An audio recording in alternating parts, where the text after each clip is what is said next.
tá bom. Vamos lá. Aqui já tá gravando também?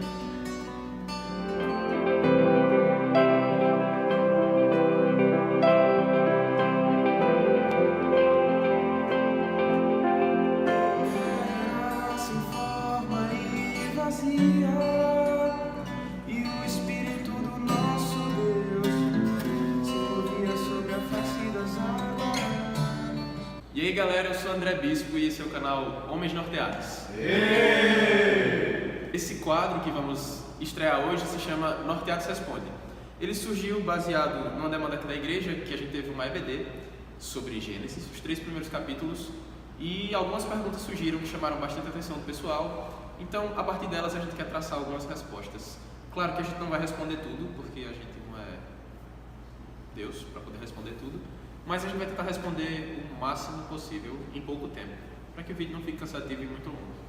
Citando Mauro Mester, ele diz o seguinte: você não abre um livro e começa a ler do meio, você abre um livro e começa a ler do começo, em que você busca entendimento, a base para entender o restante da história. E partindo desse pressuposto, a gente quer começar com Gênesis. Então vamos para a primeira pergunta. Afinal, o que são os primeiros capítulos de Gênesis? Boa pergunta, galera. Para a gente começar a entender como funciona o livro do Gênesis, a gente tem que entender qual o propósito de Deus no livro de Gênesis. O livro de Gênesis não foi criado para ser uma suma científica, um compêndio de informações sobre a criação dos céus e da terra, não. Deus simplesmente queria passar de forma simples para que todo homem que lesse a Bíblia pudesse entender que foi Deus que criou os céus e a terra. Então, Deus quis mostrar de forma simples como foram criadas todas as coisas, o universo e a vida. Sendo assim, imagine se Deus fosse colocar todas as descrições da criação dos céus e da terra. Tipo assim, no primeiro dia criou Deus os fótons, os prótons e os elétrons, criou os raios de luz gama, criou os raios ultravioleta e impôs um campo eletromagnético sobre a terra. Deus simplesmente disse, no primeiro dia disse Deus: haja luz, e houve luz. A gente pode entender que quando a Bíblia diz haja luz, está dizendo obrigatoriamente e de forma implícita todas essas outras coisas. Deus facilita a nossa compreensão nesse sentido.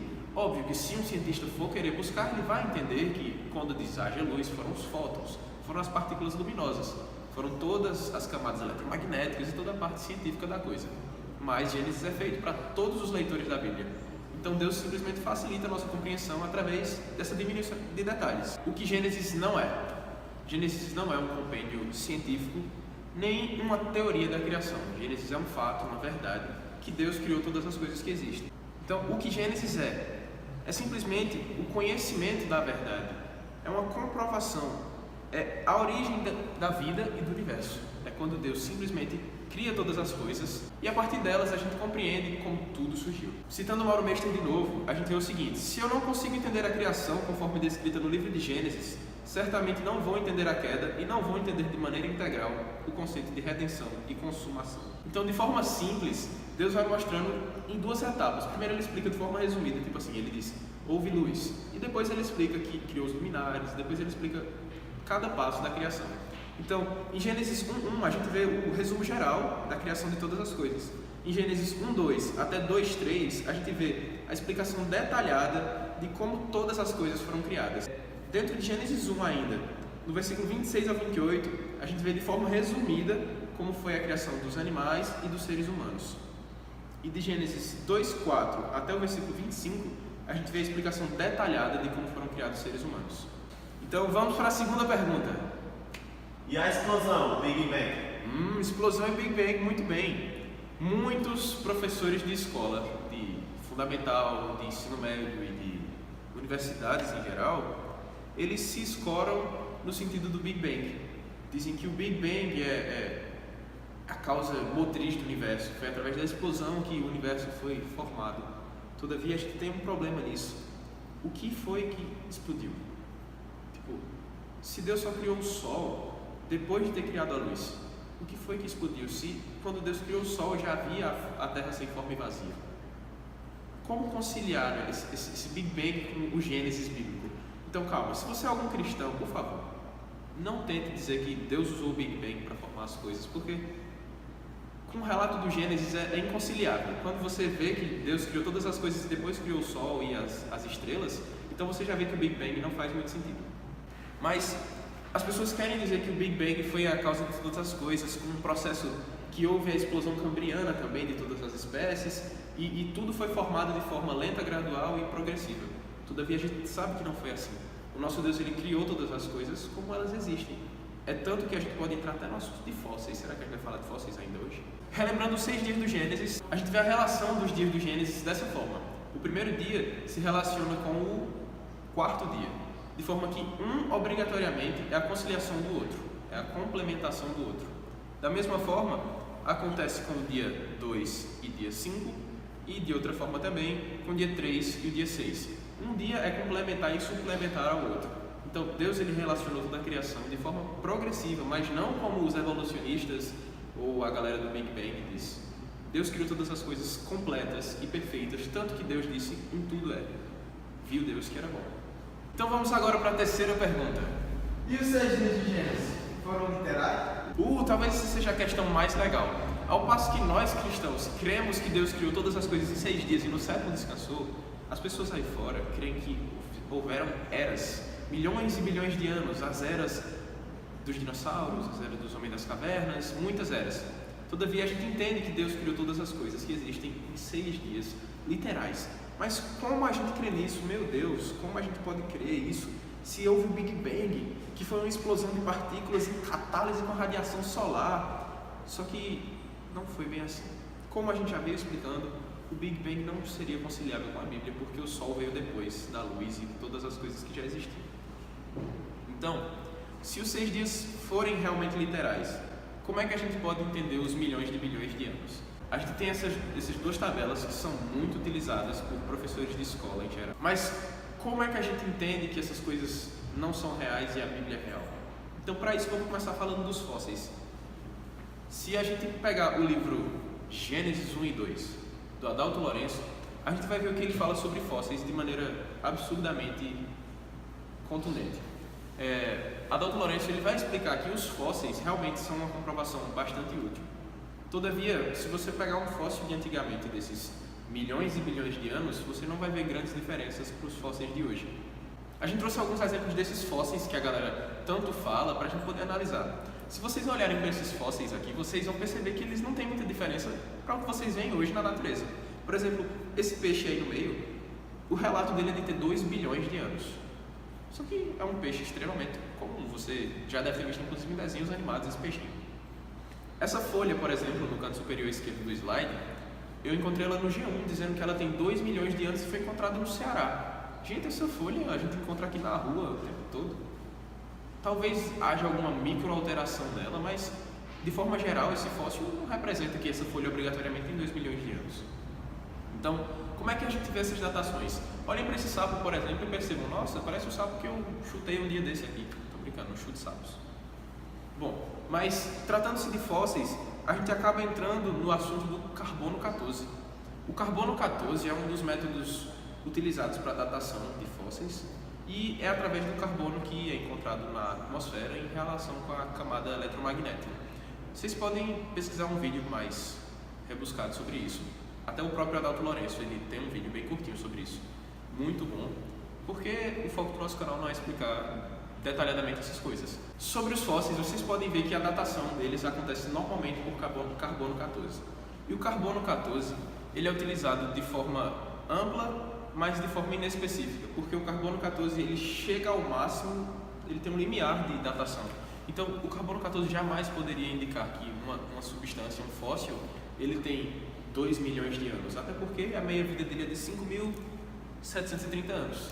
Então, tendo essa meia-vida, vai chegar a um limiar em que a substância do carbono 14, a concentração dele vai ser mínima, então a datação vai ser inespecífica. Partindo disso, nós podemos ver que mesmo nos métodos de datação há muita divergência e acaba sempre tendo um viés subjetivo de quem estiver analisando. Por exemplo, a gente colocou 3 métodos aqui e vocês podem ver que uma mesma rocha foi datada com esses 3 métodos e esses 3 métodos deram distâncias absurdas de tempo. Então, no geral, essa questão do tempo para a ciência acaba sendo bem subjetiva e cheia de vieses, porque eles vão imprimir na sua análise a sua subjetividade baseada em sua pesquisa. Então, de forma geral, é muito difícil para um cientista concordar com outro em datações, porque é repleto desses vieses e isso não é mostrado, isso não é comentado. É tanto que o próprio método do carbono 14 já vem caindo em desuso há algum tempo, já vem sendo criticado, inclusive tem alguns materiais e alguns livros que criticam bem esse material, essa datação. Sobre os 6 dias no Gênesis, o texto original indica que a palavra utilizada foi ion.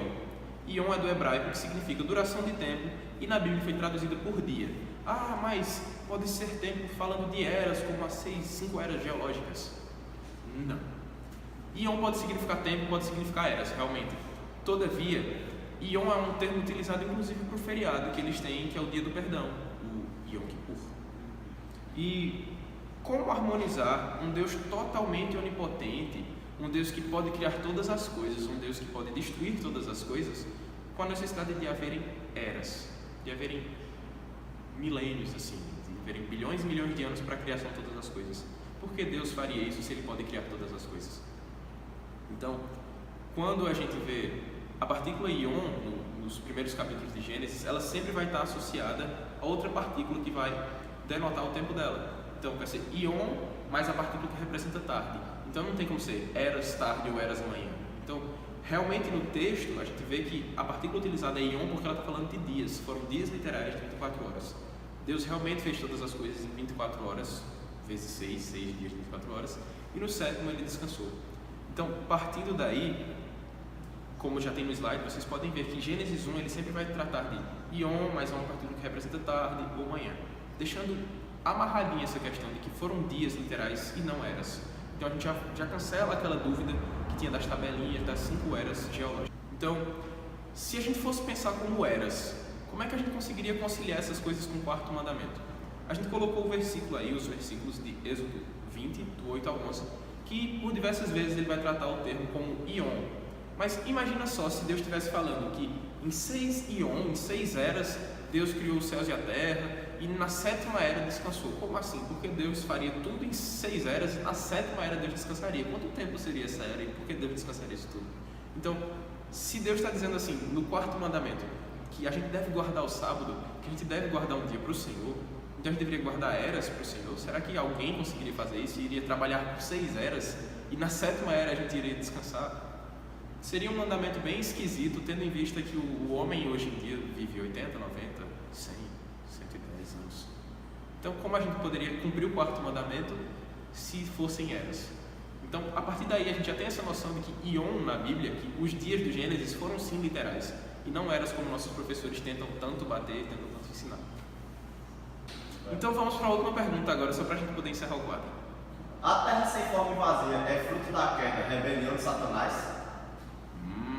Muito boa essa pergunta.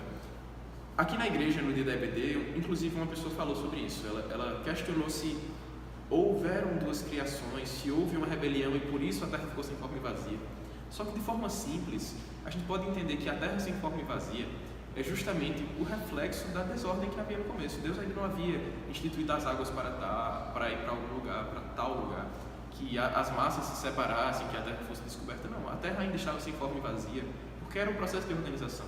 Deus só tinha feito as coisas e ainda não tinha embelezado a criação, ainda não havia direcionado as coisas.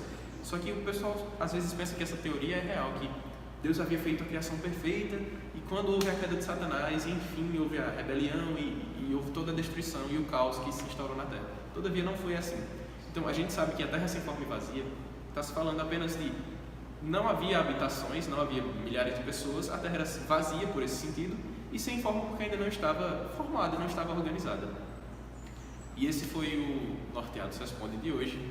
Nos vemos nos próximos vídeos e deixem suas perguntas, deixem suas críticas construtivas e responderemos ao máximo de comentários se tiver algum. Galera, só a título de curiosidade e para mais informações, a gente indica alguns livros sobre essa temática, sobre esse assunto muito bons que podem imunizar nossas mentes, nos vacinar contra muitas doutrinas que são da universidade, do ensino fundamental e médio. O primeiro livro, que foi o mais utilizado nesse vídeo, a gente indica Gênesis 1 e 2, do Adalto Lourenço.